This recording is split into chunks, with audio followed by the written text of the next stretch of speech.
And in that process, once they've gotten past the initial plan, how often do you usually meet with people? What's that process usually look like? I vary it on occasion depending on where they are and what needs to be done, what are the critical pieces and how many of them are there.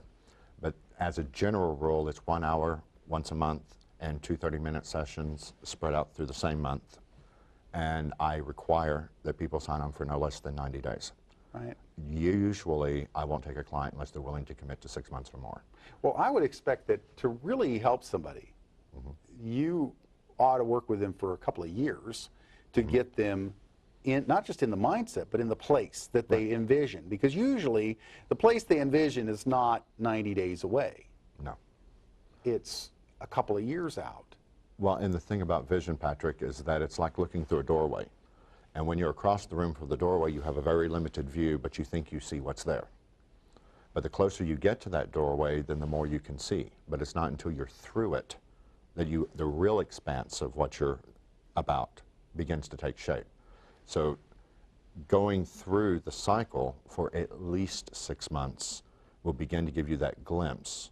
But then that's where the real work begins. And as you move through that 12-month cycle, then it's becoming more expensive because by then you're at that threshold and you're looking through that door and there's much more than you thought.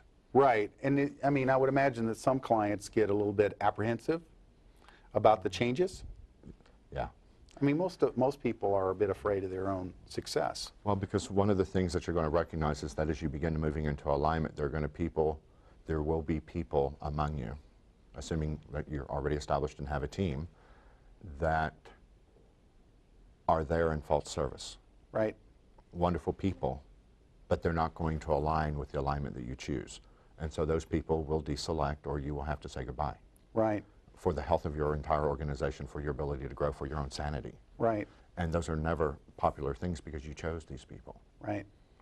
All right, they're a part of your family. You've made long-term relationships with them. And now it's going to be time to say goodbye.